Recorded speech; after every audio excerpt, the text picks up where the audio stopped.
Dr. Kelly Halderman, welcome. Thank you so much, Roland, for having me today. Oh, it's an absolute pleasure. You know, we had Dr. Ian Holloman first, we had Dr. Eric Balkovich.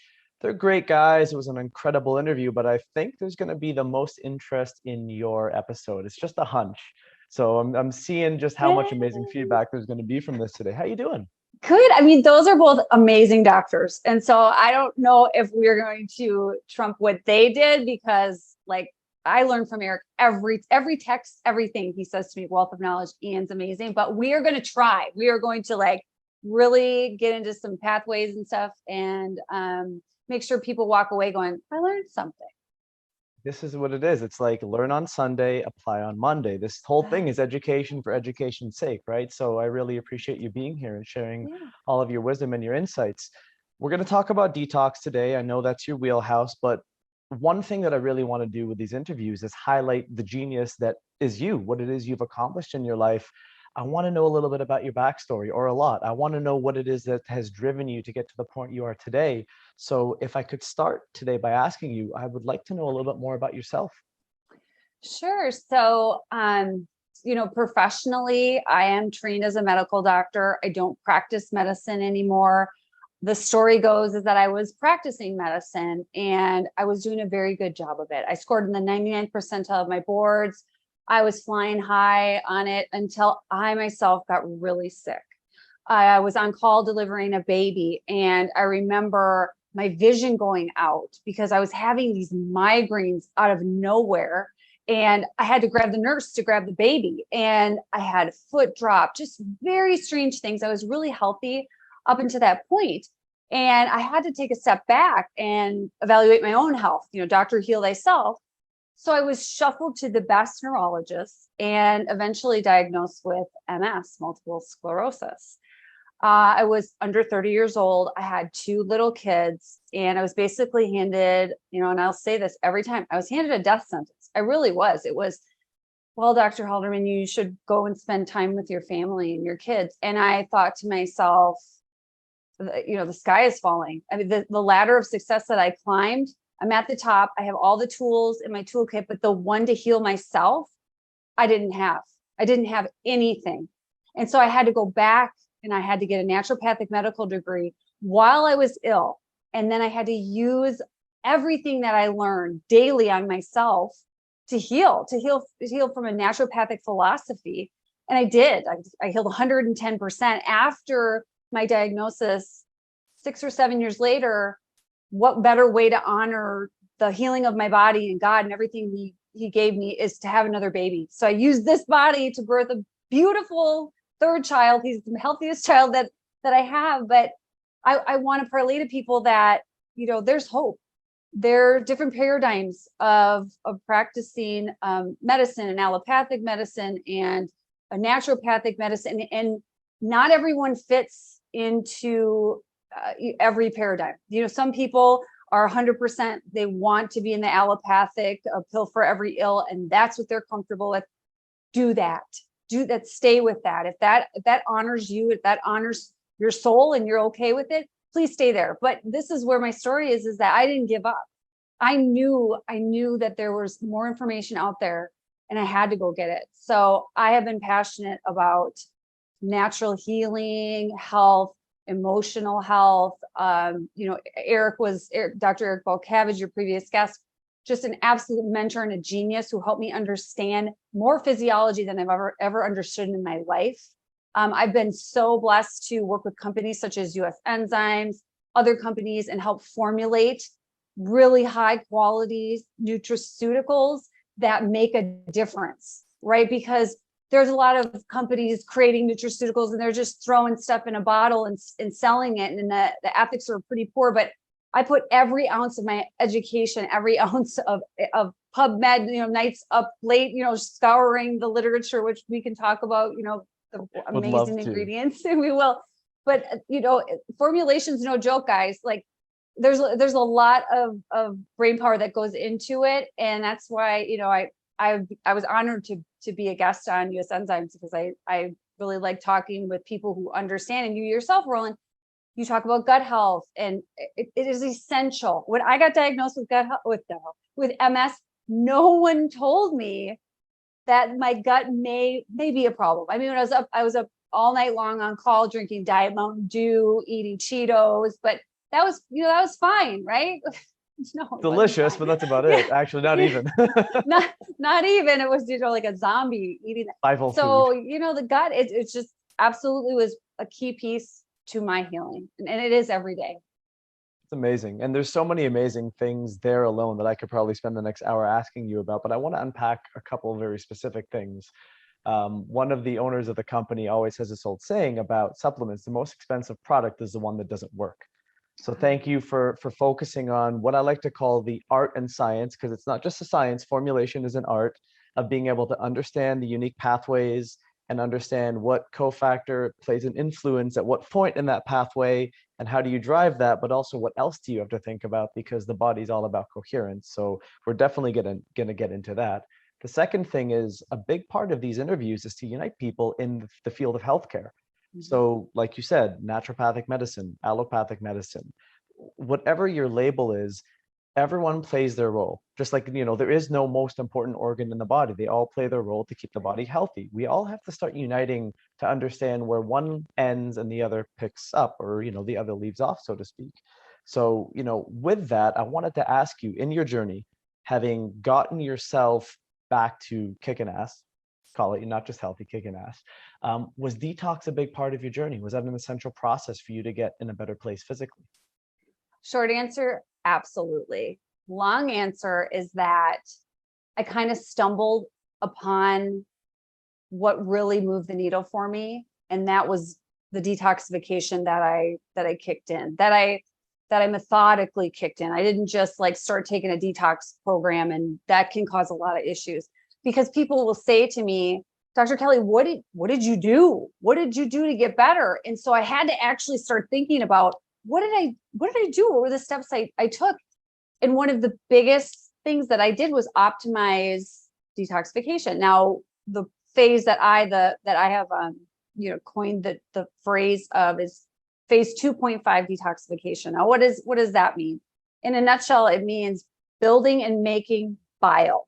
Bile is that sludgy, wonderful substance that your liver makes, your gallbladder houses, that escorts all those toxins out of your body. Now, you have to have proper bowel movements. Okay. So my friend, Dr. Kevin Connors, wrote an excellent book on the 7 phases of detoxification. And he calls the 7th, I believe, is, when the poop meets the toilet. Like you got to have that going, right? So that's tacit.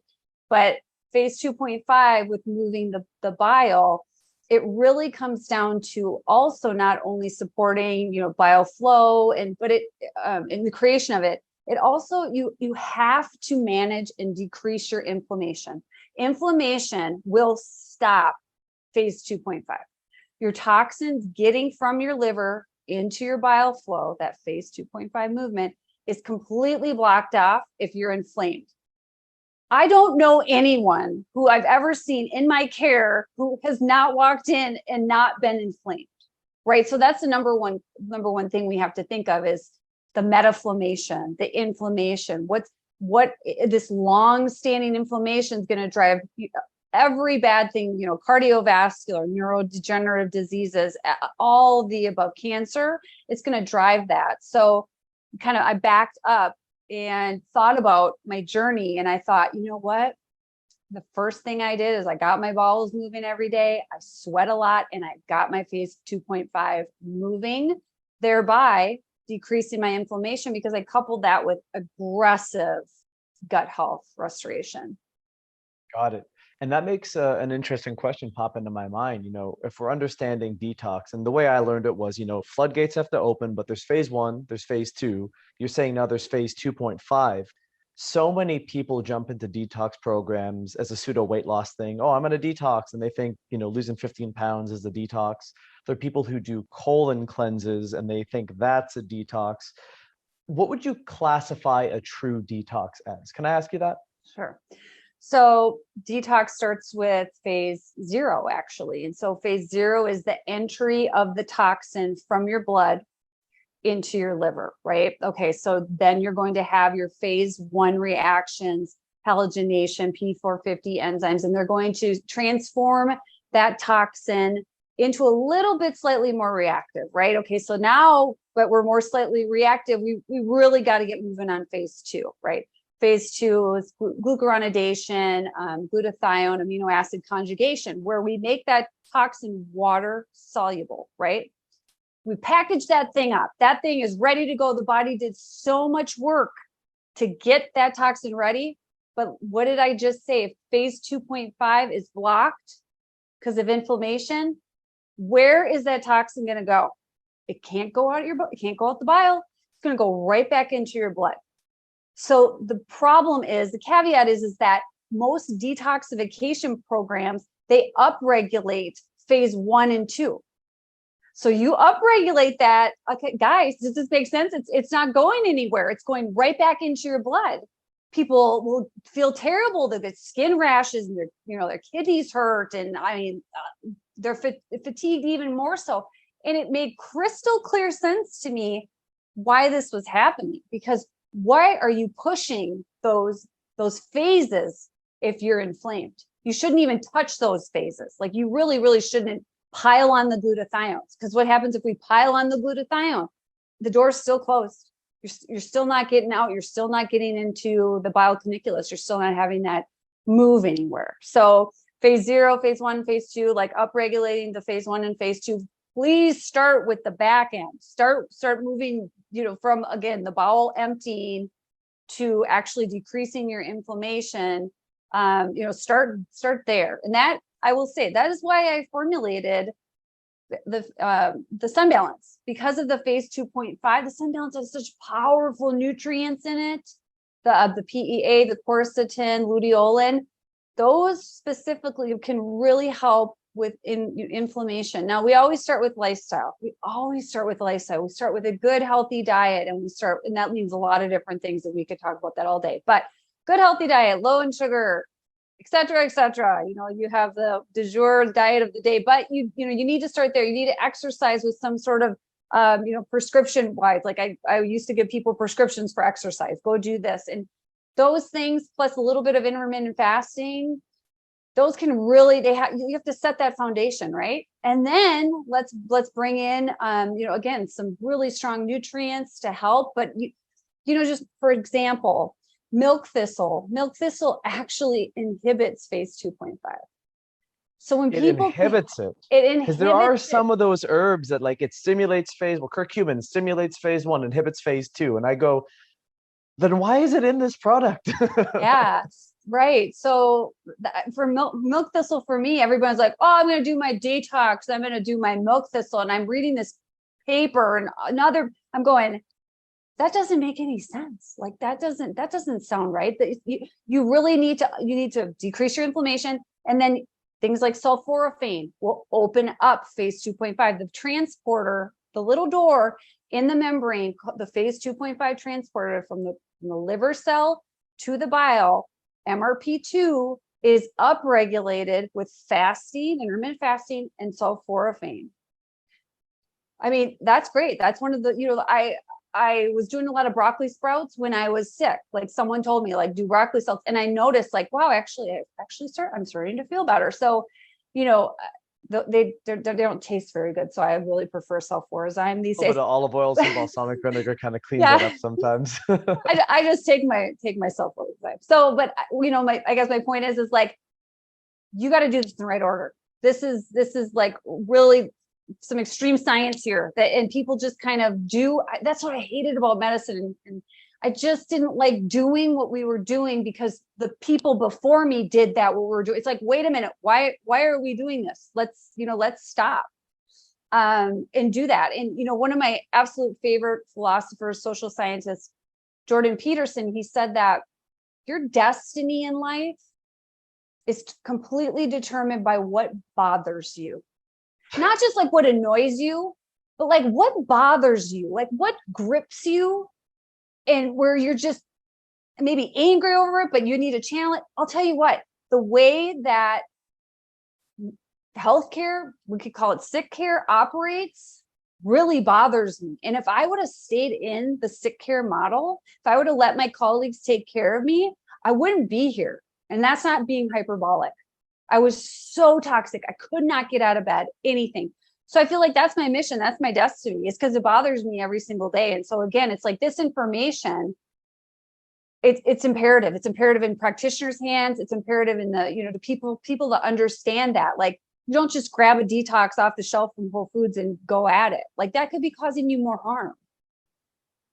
100%. And I mean, you said so many interesting things there that, I always try to go to some analogies and metaphors, and most people go into the detox thing going, oh, I'm going to take this product. It's got a phase 1 support. It's got a phase 2 support. If we're not talking about the end, the phase 2.5, and obviously the release, and we can talk about, what like healthy stool should look like when you're detoxing. My mind goes, it's like watching 3 people try to fit through a doorway.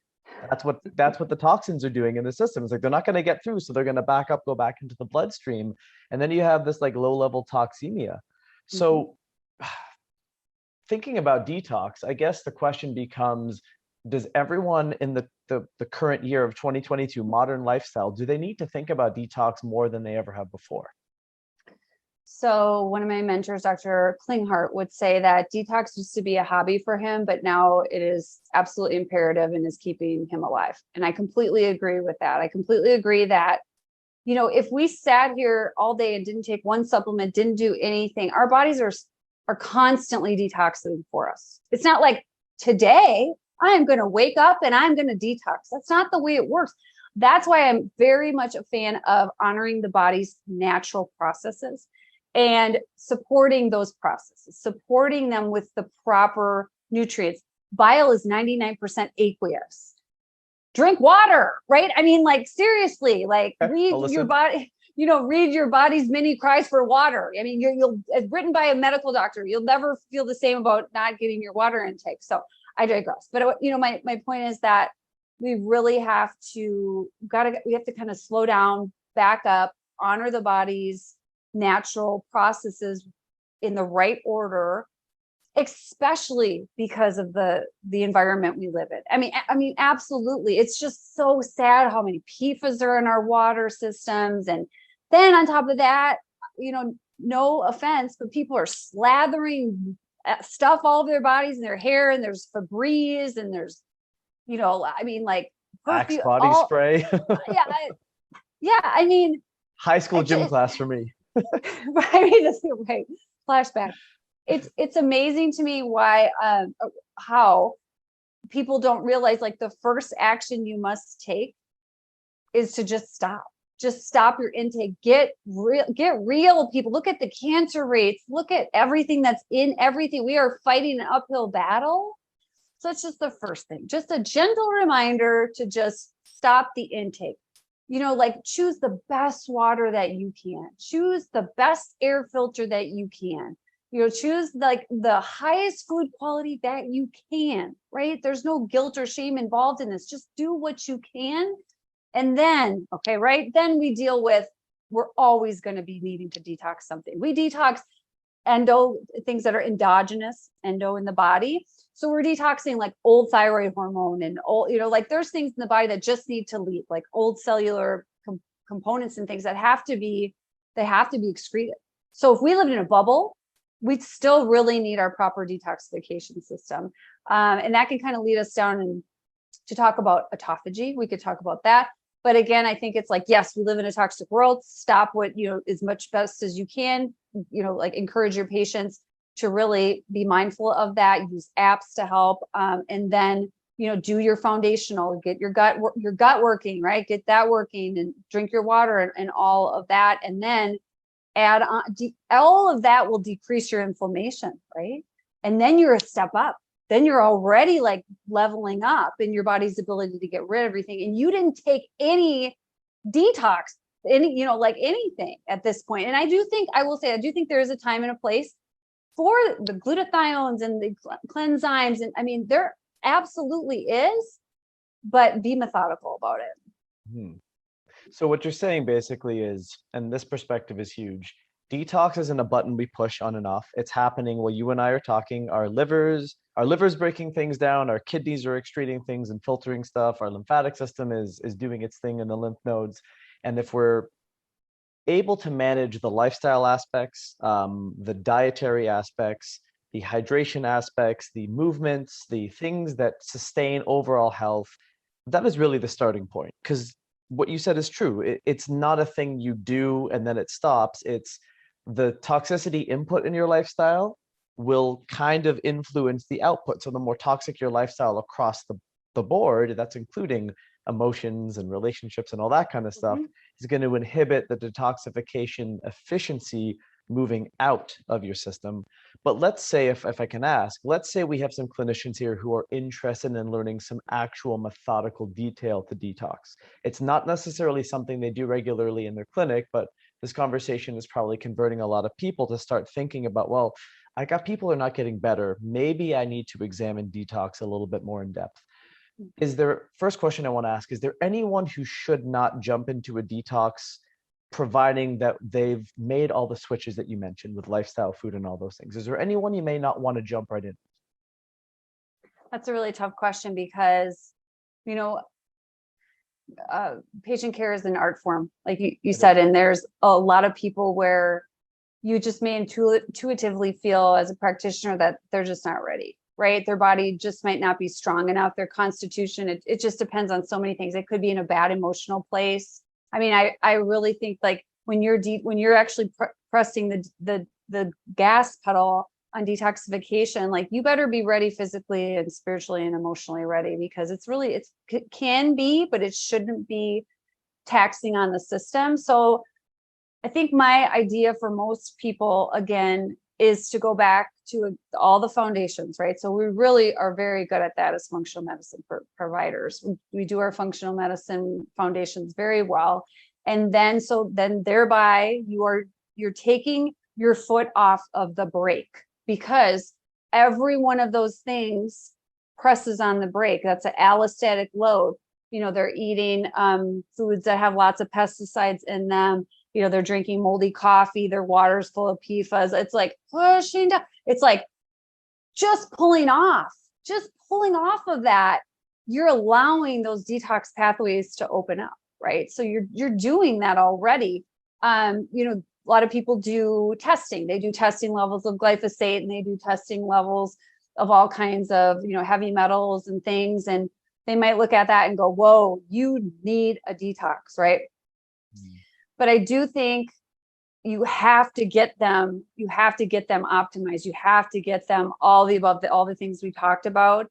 And then you can do kind of trial runs. You can add in, once you got the MRP2s open, maybe everyone's sulforaphane, broccoli sprouts, you have them on phosphatidylcholine so that their bile is nice and fluid, because if you're low on phosphatidylcholine, like 75% of the population, according to the US government, your bile is sludgy, right? So we want to do that. We want to drink water and all that stuff. But then, so let's say that you're really trying to move the needle on some heavy metals or things like that. Now that gets very nuanced, right? Very nuanced, but a trial of a nutraceutical cleanzyme, something to like really start supporting the other phases. That's kind of like how I would try to do that protocol. I would not just go gung ho, we're going to do it, let's push everything in here, because you could end up again sicker than you actually started with. So and I do like the idea of patients being their own doctors, like really explain to them what's going on, and using devices like the Oura Ring, the HRV. Like if you put someone on a detox protocol and you push too hard, their HRV is going to drop, and the body's saying like, no bueno, I do not like this whatsoever. So I use this. I use an Oura Ring to track my HRV. You want to make sure like that's staying happy. But again, kind of like that trial with like, okay, we're going to use, a little bit of this, and then try. It's very like, it's very nuanced and patient specific, but you can do it. You empower your patients when you say to them, like, I'm not exactly sure how much you're going to need of this, but this is what I want. I don't want your HRV to drop. I don't know if you guys use these. I use a dynamometer for grip strength. grip strength is incredibly reliable when it comes to decreased amount of grip strength, like your odds of having neurological disease and all kinds of not very pleasant things downstream goes up. So it's like, I do measure this to make sure like they're even in the ballpark, because that, like, this is a reflection of their mitochondria for me. Like if your grip strength is, if you're just like shot, there's a chart and we can link to that on what this should be for your age, right? So if you're way below, I am not putting you on a detox protocol. No, I mean, I'm not going to push much, because you're really hanging on. You got to just build them up, and then get to the point where you can kind of guide them. And then lastly, I will say is that, again, move those bowels. There's not a day that goes by that I don't miss taking my Sun Balance. My Sun Fiber, my Sun Balance, and then the other product, Dr. Kevin Connor's created, the Sun Spectrum. I do that every once in a while when I'm like, I need a little bit, golden, right? Get those balls moving. Absolutely. And then some people like to add on binders. That's another conversation that could last a really long time. Plus or minus binders. It's kind of like what the practitioner is comfortable with, how well and familiar they are with them. So it's something that's not like, I don't always use binders. It's just some people do, some people don't. Well, natural bile content and adequate fiber from diet is how our bodies designed binding things. Like, things like cholesterol or anything that gets out of the liver has to bind onto something. So bile plus some kind of fiber substrate is how it's meant to be. I could see if someone's doing something very aggressive, like a heavy metal detox or a chemical detox, maybe you want that added insurance policy of let's make sure they're binding everything possible. You put in some, I don't know, bentonite clay or something of that nature. But it's so cool because what we're doing here is we're building this story. Most people start with phase one. It's like, no. You start with the lifestyle prep. Decrease inflammation, which I'd love to know some of your more nuanced methodologies there. Enhance mitochondrial function, because detox is incredibly energy intensive. If you're not doing the water thing, upgrade your water. If you're not doing the organic food thing, do that to the best of your ability. I'm going to go ahead and interject my own little thing is if your GI system is not working well, or if you're dysbiotic, before you start buying some kind of detox support packets, I'm sure you'll agree with me, get the tube working well, try to seal it up, try to have things move through, and then make sure that you're focusing on 2.5 first and the bile secretion to bowel movement, and then you can do liver, kidney, pushing support. Do I have that right so far? Yeah, no, absolutely. I will say like a little kidney support, with some cranzymes, not a bad idea, because if you, let's say that you push too hard and those toxins go back in your blood, they're going to hit your kidneys. So to protect, just protect the urinary system, I think is very important. So I wouldn't say you'd have to even wait. You can like add that on right away. Yeah. The kidneys are they're so underappreciated, and the glomeruli is under so much oxidative stress when we are inflamed. The creatinines, it's all going up. There's more dialysis centers per zip code than there are Starbucks. Do I have to say more that our healthcare system is completely broken? It's like, I can't handle it. It bugs me a lot. Maybe it's designed, they go to the dialysis and they get a frappuccino on their way home. So I think that the supporting the kidneys is a really good idea, even up front. And you said something at the beginning. You said, I try to move, I try to sweat. So the lymphatic system is incredibly important in detox. I think the unsung hero of the body is the lymphatic system, and the unsung hero of the organ systems are the kidneys. Where does the lymphatic system come into play? Why is sweating essential? Oh, absolutely. Interstitial space and the lymphatics is one of the things where when I reflected back, I'm like, wow, how did I go from 0 to 110 basically, is that I got in an infrared sauna and I started to jump on a trampoline, and, my kids thought I was like crazy. Like, why are we jumping on a mini trampoline? I had no intent on, having fun. I was just wanting to move my own lymphatic system and wanted to get that going. I think when you have chronic illness, you're so stuck in so many ways, metaphorically and, in physiological terms, you're just stuck. And so moving that lymph is part of detoxification. That's part of the system. And so I I really encourage people to, again, exercise. They're going to thereby be moving their lymph. But if I'm really concerned about it, then I'll have them do, rebounding, trampolines, dry skin brushing. I think that's really a good one. I'll do that in the sauna. But, there's a lot of evidence that the saunas not only provide the vehicle to get rid of some of the toxins. There's been studies where they actually assay like what the heck is in our sweat, and it's magnificent what's in our sweat. So I think that's really important, and it also helps with there's like studies showing like, because they're big sauna people out of Europe, they did a study and they had these cohort of men and they were in the sauna for like 3 to 4 times a week. Their risks of cardiovascular disease are just like slashed big time, so there's like the heat shock proteins, and I'm a big fan all of a sudden of cold water exposure. I think that's important too for the whole system in general. So that's how I feel about lymphatics, is that's absolutely part of the plan.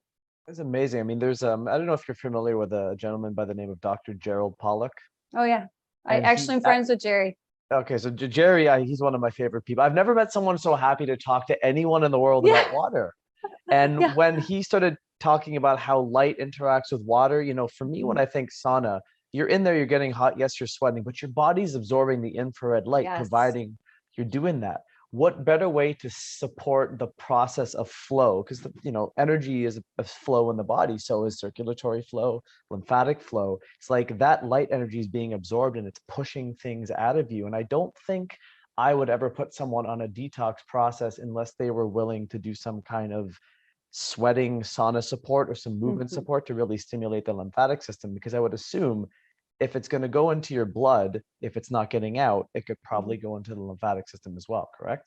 Oh, absolutely. Yeah, that's spot on. And we're restructuring the EZ zone, right? I mean, for people who don't know what the 4th phase of water is, it's everything. It's absolutely everything. And so, that's another reason. It's not just you're sweating in the sauna. If you can get that infrared to restructure the water, and we could go on and on about that, but it's important, and the sunlight does that. And so I think that's a huge part of healing and really getting over chronic illness and just optimizing yourself. Let's say you're completely healthy. It's like it's still important to get the EZ zone working properly and get that structured water back the way it's supposed to work. Well said. I was talking to one of my young athletes today. He's 23 years old and he's about to go back to play in the NHL. And we're talking about health, because a lot of athletes, they don't really know anything about health. They think they're healthy. They're just young and they still have youth on their side. And we're talking about the concept of being healthy and sustaining it. It doesn't happen by itself. So, for all the clinicians that are listening, once you've got someone healthy, you need to figure out a way to sustain all these things. Like once you've done the deep detox, you got to find a way to hold that steady. So once someone has done one of these big detox protocols, what are some strategies that you would then educate some clinicians who are supporting these people on to keep them, I don't want to say toxin free because it's not possible and proper to say that, but how would you support these detox pathways moving forward? How would you keep inflammation in check? How would you keep the gut happy? All the things that would prevent someone from getting sick again. Where would you go then? Yeah, I think that the road to getting healthy is something we never get off fully. So I didn't reach the destination and, say, I'm done here. I've healed. And now, I'm just going to go back to my old ways. Every single day that, I have been in good health, what I consider good health, it's been, what do I have to do to stay this way? And I'm just very intimate with that concept. And so, people are like, oh, you healed from Lyme and mold and all that. And I'm like, I think it's a better way to think about it is just maintaining the balance, right? So it's not about the pathogen. It's about the terrain, right? So think of your body as soil. Think of your body as the choices that you make. They're going to determine if you have a reactivation of some virus, or if that, you have a mold exposure, and it's either going to take you down or you're going to be able to deal with it because your terrain, you're optimized. So every single day, Like, we're not getting off this road of healing. We very much were blessed to move the needle again, to get to a spot where we feel better. And that's that turning off of the cell danger response. And so, the cell danger response, primordial response, that protects us. Our body gets into this lockdown version of itself, this battleship version of itself, where it changes physiology and we don't feel well. But that's what our body was designed to do. We're supposed to feel fatigue because our body doesn't want us out running a marathon or having babies when we're completely being attacked by, let's say, Lyme, let's say, CMV or mold. It's designed to be in shutdown. So once you are out of that cell danger response, and that, in our book there, The Thyroid Debacle, Dr. Eric Walcavage and I. So I kind of have one here. All right. So this showed up today. Yes. And Dr. Eric was our previous guest. We didn't touch on the book too much because we got into blood labs and identifying patterns and blood biochemistry. Yeah, he's a genius. And I think I said 6 words and it made the whole interview. It was amazing. Yeah. But, it seems like the danger response, the detox stuff, it's all one and the same, because the body's in a danger response. If there's, auto intoxication, the thyroid's going to get hit. Was that, I'm switching gears on you here, but you just introduced perfectly. Was that the stimulus for you guys writing this book? I'd like to talk about the book for a minute. Yeah. So, I was Eric's fan before he even knew I existed. The first time I met him, I was starstruck because I had watched every podcast, every interview, everything, because I'm like, this guy gets it. And at that time, he was just being introduced to the paper by Dr. Robert Navio about the cell danger response. And I went, that's it. And he went, that's it. That's what we're seeing. We're seeing this different version of, response from the body, but it's not broken. Your body's not broken. It's doing the appropriate thing. And I went, Eric, that was me. That was me. And your concepts that you talked about, your thyroid physiology and how we're not broken and it's not an accident. We have thyroid antibodies. I'm like, I took that knowledge and I used it to get this body better. So, let's tell the world about it. And so he had already had an idea of writing, all about the thyroid physiology and the cell danger response and cellular hypothyroidism. And so I just was lucky to come in and give my perspective as the trained medical doctor who went through that training. Again, I don't practice medicine anymore, but I did go through it. I have an MD after my name. So the first part I wrote was, this is what your doctor learned. This is not personal. Your doctor just didn't learn anything outside of TSH, T4, hypothalamic, like very simple, right? That's just the way it is. And so it's kind of like, I wanted to really lay that out for the reader. And then Eric comes in, blows everybody's mind with part 2 of the book about the physiology and just changes the whole game of everything. And it's just spectacular. And then part 3, we go, so how do we get you out of this? Like, it's basically like the roadmap of like how Eric, he had Hashimoto's and I have Hashimoto. How did, and I had a million other things. How did we get ourselves back to being able to do podcasts and go seminars and travel and speak, all this stuff. And it's like, well, let's write a part 3 for this. And so that's what I was alluding to. It's the cell danger response. I was in that cell danger response. Like, I could not get out of bed. I could not read. I could hardly understand what people were saying. I was so pressured down. There was so much allostatic load. Remember the Cheetos and Diet Mountain Dew we talked about? It's and the stress. And, having 2 kids back to back, it was just stress, so many things, all the emotional baggage that medicine tells you doesn't mean anything. Don't even worry about, don't even ask people because it's all in their head. It's that matters, so all those things, because even a emotional trauma can turn on your cell danger response. That's how real this is, right? So part 3 is about lifting off everything that got you into that position, because there's, unfortunately, I bet everybody listening is completely in line with this. There isn't one pill. There isn't one supplement. There isn't one thing, it's usually 10. And so let's keep it real here. We got some work to do, and the patient is really, they know best.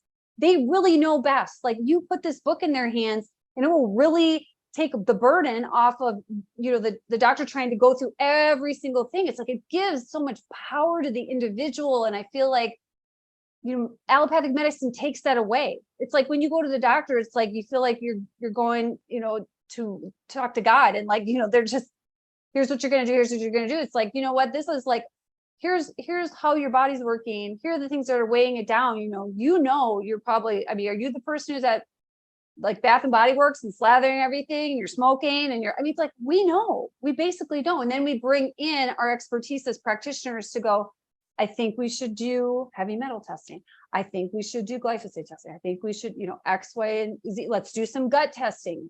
Because it's like, that's where our skills can really come in and really help these people. But there's so many things that they need to do to, throw off that allostatic load, like really get it off.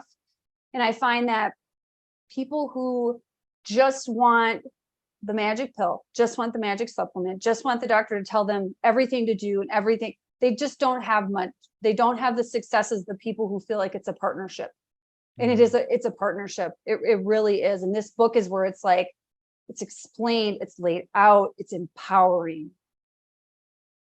Amazing. And you know what? I will come back to a couple things. First and foremost, we encouraged everyone last time, everyone listening, please read the Cell Danger Response. Keep it by your bedside table. I don't know, send Dr. Robert Navio a love letter, because that man, he changed my life. It was 2016, I still remember.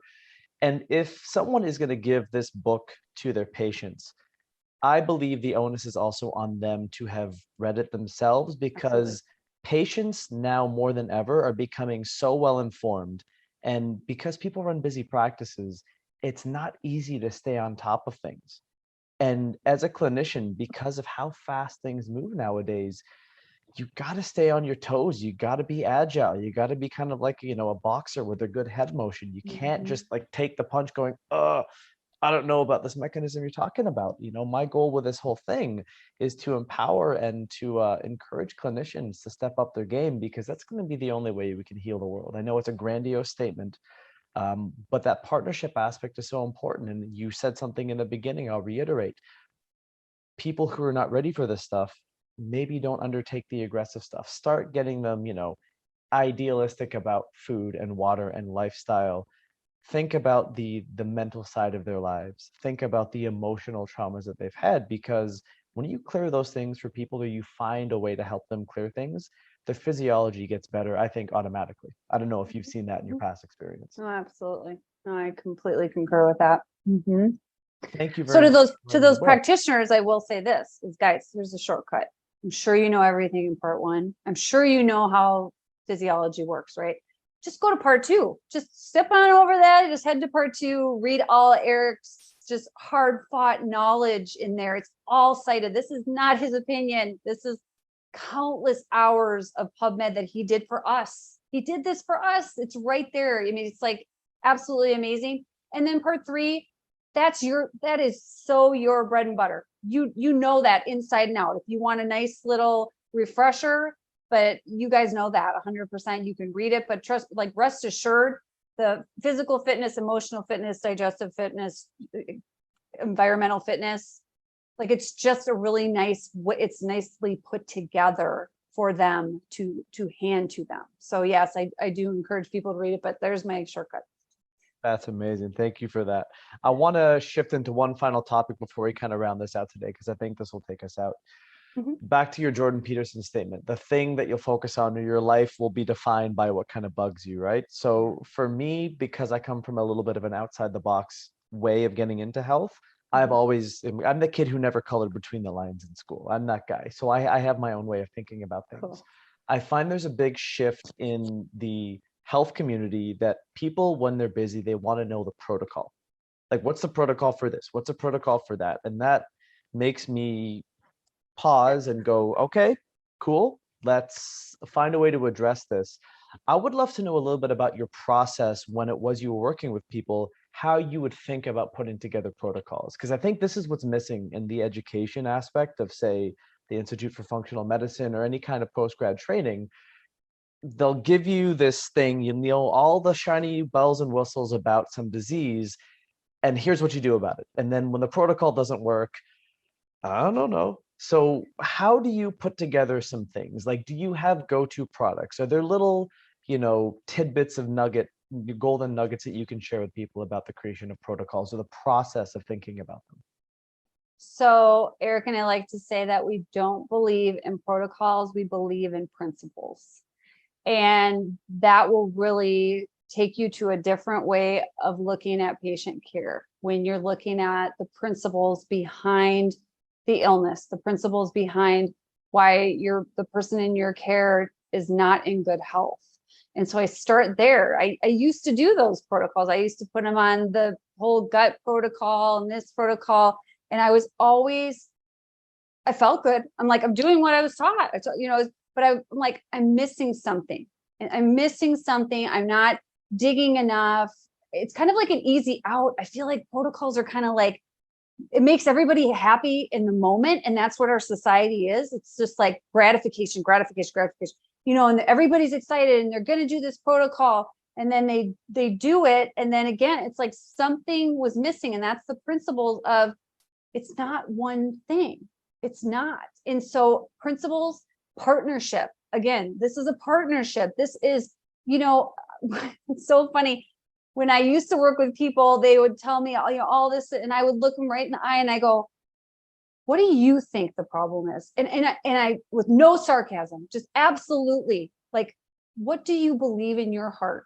What do you believe? And they'll be like, I got divorced when this happened. And, I don't think I'm over this childhood thing. And I was really, they'll just, it's, again, it's like, you don't have to know everything. I think protocols like the supplant our prefrontal cortex. They supplant us connecting. It's almost like kind of cutting off that relationship where it's like, here's your protocol, next, next. That's like the greenwashing of medicine. Like I did those 15-minute appointments. I didn't looked at my computer. It's like, okay, here's your statin next. Here's your antibiotic next. It's like, we're better than that, right? We're better than that as in functional medicine. So your principles will go back to leave no stone unturned. Look at every single one of the fitness factors. Go through them. Have a conversation. Know that your patient, there's intuition, there's a guiding principle in them that can help you, that can really help you understand really what this complex illness is all about, right? And then, we use labs and we pick appropriate supplements, and we can use supplements that can be game changers like Sun Balance. Like I did not create that willy-nilly. Like that was something where I was like, here's the 17 papers, on why this is going to help and, calm some mast cells down. The mast cells, people, there's a lot of things that set off your mast cells in there that called the masters of inflammation, those cells. And so again, going back to there, it's, not one thing. It's not like one supplement, but of course we're here to help these people. There are amazing nutrients that can help just propel their health very, very high. And so it's like, I don't go, oh, here's my magic supplement and don't do anything else to help yourself because it's like, no. I'm like, this is, Sun Balance. This has this nutrient in it. It's like a chill pill. It can help like scavenge your CD38. So your NAD will go up. So you might have a little more energy. As luteolin, it's going to, calm down the masters of inflammation in your body. But then, hey, don't forget to do your diet and don't forget to exercise and move your body. It's just like every single day, nothing will beat hydration, rest, and peace, and making sure like your gut is well nourished. Not to mention healthy relationships, self-love, purpose in life, and good quality sleep. It's like, it's not complicated. We as humans like to make things complicated because we believe the process requires complication. Sometimes we believe, I think at least, that we need to struggle in order to achieve. And sometimes I think it's those things that have brought us to this point, to this position in the first place.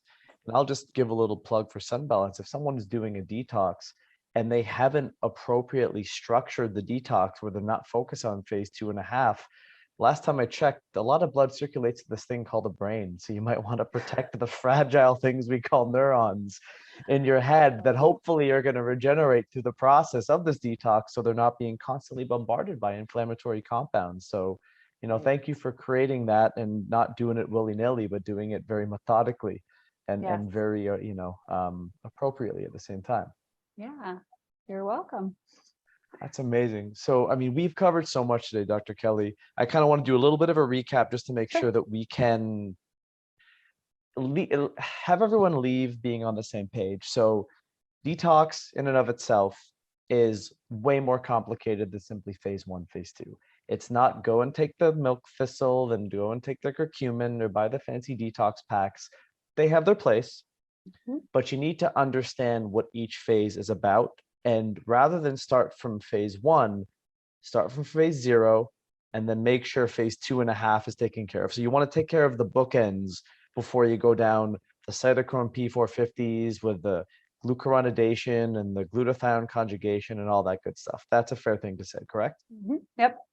Prior to that, preparatory phases, make sure that you're hydrating well, make sure that the diet is optimized for that person, make sure their lifestyle is ready, make sure that they're mentally ready, and you as the clinician, not you, the clinicians listening, you're ready to engage in that partnership. Because I can echo what you're saying. The greatest client success outcomes I have are the relationships where that person and I have found that symbiosis, kind of like two bacteria in a gut in the microbiome, where they're cross-feeding, they're working with each other really well. So if you're there and that client is there, then push ahead with the detox, correct? Right. Right. And then the third thing is, once you've gone through all that intensive stuff, we want to structure some way to maintain this new health status that you've achieved, so you can go out and be an amazing part of the human race and go help the world and, wake other people up to the power of taking control of their own health.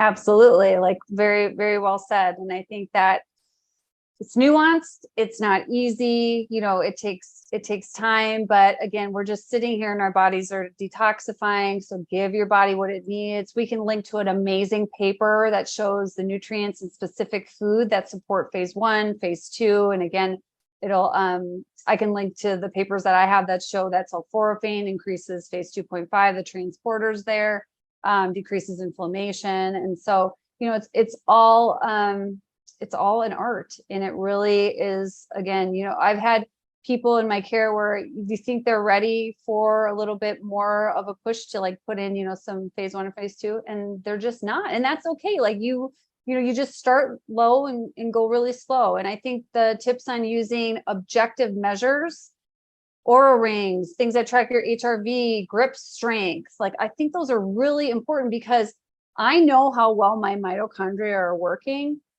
based on my grip strength in the morning. I can tell right away. Like last night, like I stayed up late watching a movie with my teenagers because they got to go back to school soon. I didn't get the best sleep. My grip strength decreased significantly. And I was like, okay, I got to go easier on myself. Today's not a day that I push it. Today's not a day that I, take a bunch of extra detox things. It's just like, I just want to get my just always go back to your foundations. Teach everybody in your care your foundations, your hydration. You're making sure you're moving your bowels, like all of that, like in some stress relievers, like make sure you're teaching them box breathe or giving them some tool to deal with this messy world we live in. And case in point, I don't know how many years it's been since your original diagnosis, but you seem like you're rocking it. You seem like you're doing great. So, there's being able to educate people, but practicing what you preach and then keeping that success constant is another thing altogether. So congratulations. Yes, thank you. And again, it's like I never hopped off the path of healing. Like I am in it to win it every single day. And the days that, or the weeks that I neglect my health, like it, like you can't outrun it. Like you cannot outrun it. And when I do have those like slips and I'm like, oh, my diet's not very good, all that, it's like it scares me to go back to where I was. That it's just a very scary place to be so ill. And I don't wish that upon anyone. But what I'm saying from my learning experience is that, just do your best and know that it's not like a destination. It's not like I am healed. Like it's not that. It's like develop these habits and they will pay in dividends. Your ROI for implementing exercise program in like just that in of itself, meditation, trying to get your stress levels, all of that will just pay off so much way down the road, even like you might not see it today. It's just like exercise. You don't go to gym once and then you're like, oh my gosh, I look amazing, right? So I just encourage people to develop, and that is the chapter in our book called Habitual Fitness. It talks about how you're defined by your habits. You're completely defined by them. Some are not good, but it's a chance for people to understand, like, what am I doing in my life to not have the health that I want and deserve? What habits do I need to absolutely change to feel good, like now, to feel good in 10 years, to be on the floor playing with my grandkids? Like, what do I have to do? I mean, like, that is my goal. Like, it's the funniest paradox. It's the last thing I'll say. The funniest paradox to me is that nobody wants to get old, but everybody wants to get old. Right? I mean, anti-aging is everywhere, but like, you're going to ask somebody like, oh, do you want to like pass away at like 55? It's like, everybody wants longevity, right? Like, everybody wants that. It starts today, right? It does. It starts today. The difference between lifespan and health span in my mind. So that's a beautiful ending note, in my opinion. So thank you for that. Is there anything that's coming up with you that you want to share with everyone? Any cool information, any events, anything new in the works? Well, I don't know if we can quite announce the seminar that we have planned, but we can say stay tuned. Something stay may tuned. be happening. Yes, something major. At a day later today, and maybe before the end of the year. That's right. That's right. Possibly in the country of the United States. Yes, absolutely. Okay. So there's a little like teaser, is that we have something absolutely amazing coming, and you'll hopefully hear all about it very, very soon. We'll talk in vague generalities until we can, go to specifics. Until we're given the okay. Yeah. So I just want to thank you so much for today. That was such an enjoyable conversation. I loved listening to all the wisdom. Thank you for all that you've done. Hopefully everyone here is more inspired to get the thyroid debacle, to read the cell danger response. Dr. Kelly has formulated, Sun Balance and Cranzyme, amazing products that I do believe are essential cogs in the wheel of detox. Yes. The name is there. It's a supplement. It's not the fix, but they are products that work really well within the process of everything that we're speaking about. Take power into your own hands as a clinician, empower your clients or your patients, whatever it is you refer to them as. And yes, thank you so much for your time, Dr. Kelly. Thanks, Roland. It was a pleasure. Bye.